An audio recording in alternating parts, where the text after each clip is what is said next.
Hello student, macro economics chapter 3 और topic है हमारा कंज्यूमर्स इक्विलिब्रियम। तो यूँ कहें कॉन्सेप्ट ऑफ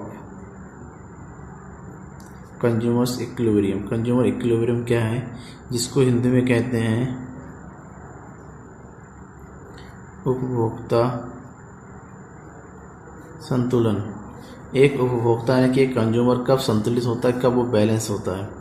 तो एक स्टेट दे रखा आपके बुक में, टी आर जैन की बुक में ये स्टेट दे रखा है, consumer's equilibrium refers to a situation. Consumer equilibrium एक ऐसी सिचुएशन को रिफर करता है वेयर इन, जब a consumer gets maximum satisfaction, जब एक कंज्यूमर को मैक्सिमम यानी कि सेटिस्फेक्शन का हाईएस्ट रेट प्राप्त होता है out of his given income, उसके दिए गए इनकम, जितना भी उसके इनकम होता है उस इनकम से, and he has no tendency, और उसमें किसी प्रकार की टेंडेंसी नहीं है, to make any change in his existing expenditure, वो जो है अपने द्वारा जितना भी खर्च किया जा सकता था उससे खर्च किए गए राशि से, यानी कि जो उसकी जो इनकम है उस इनकम से जितनी भी मात्रा वो खर्च कर सकता था उससे जब उसको मैक्सिमम सेटिस्फेक्शन मिलता है तो ऐसी सिचुएशन को कंज्यूमर्स इक्विलिब्रियम कहा जाता है।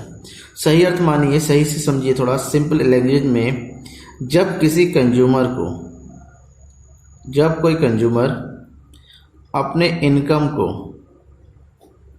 एक्सपेंस करता है यानी कि खर्च करता है, तो जिस वस्तु पर खर्च करता है, जिस गुड्स एंड सर्विसेज पर खर्च करता है, तो उससे मिलने वाला जो उसका जो सेटिस्फेक्शन है, उससे मिलने वाला जो सेटिस्फेक्शन है, वो सेटिस्फेक्शन उससे खर्च किए गए जो एक्सपेंस किया जाता है उससे ज़्यादा होता है, यानी कि हम expenses is smaller than satisfaction. जब उसको जितनी राशि वो खर्च करता है उससे अधिक मात्रा में सेटिस्फेक्शन की प्राप्त करता है, तो ऐसी सिचुएशन को ही कंज्यूमर्स इक्विलिब्रियम कहा जाता है। मान लीजिए एक कंज्यूमर है, उसके पास 100 रुपीज़ है। अब 100 रुपीज़ से उसको कोई सामान खरीदना है और 100 रुपीज़ का मान लीजिए वो कपड़ा खरीद के लिए अपने लिए क्लॉथ खरीद के लेके गया, और क्लॉथ खरीद के उसे लगा कि क्लॉथ जो 100 रुपीज़ से जो क्लॉथ खरीद के लेके गया है वो उससे ज़्यादा उपयोगिता दे रहा है, यानी कि सोचा था 100 यूटिल देगा, उसको 150 यूटिल दे रहा है। तो ऐसे में उसको किए गए खर्च की राशि से उसको मिलने वाला सेटिस्फेक्शन या उपलब्धि अधिक है, तो हम ये कहेंगे कि यहाँ पर कंज्यूमर जो है इक्विलिब्रियम है। यानी कि सिंपल सी चीज़ है, सिंपल सा भाषा, एक ऐसी स्थिति होती है जहाँ पर कोई उपभोक्ता, कोई कंज्यूमर अपना जो पैसा होता है, अपना जो इनकम होता है, वो ऐसी जगह पर खर्च करता है कि उससे मिलने वाला सेटिस्फेक्शन ज़्यादा होता है। अब यहाँ पर कुछ एजम्पशन है कि कब कब ये सिचुएशन काम करता है। Assumption relating to consumer's equilibrium.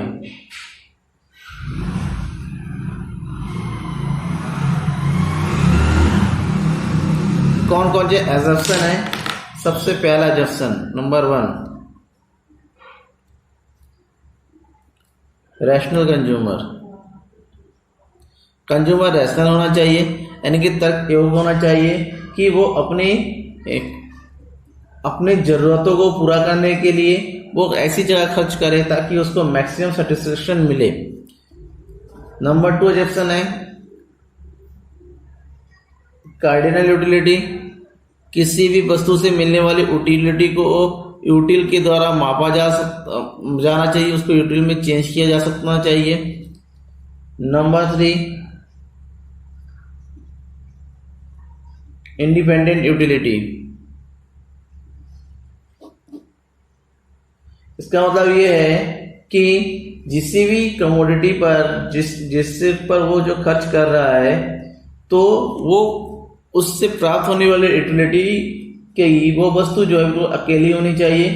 It is not affected by the consumption of other goods, वो दूसरी वस्तुओं के उपभोग से वो जो है प्रभावित नहीं होना चाहिए। और पॉइंट नंबर 4 है marginal utility of money is constant. जो मनी का है, जो पैसा है खर्च करते हैं, उस पैसे की जो मार्जिनल यूटिलिटी होती है एमयू जो है वो स्थिर होनी चाहिए, उसमें कोई परिवर्तन नहीं होना चाहिए। यानी कि अगर पैसे की मार्जिनल यूटिलिटी बढ़ जाती है तो यहाँ पर वस्तु से मिलने वाली उपयोगिता में कमी आ सकती है। यानी कि हम ये तय करके रखते हैं जब हम केवल और केवल कंज्यूमर इक्विलिब्रियम की बात करते हैं तो वहाँ पर मनी का जो मार्जिनल यूटिलिटी है वो कांस्टेंट होना चाहिए, अपनी जगह पर स्थिर होना चाहिए। Thank you.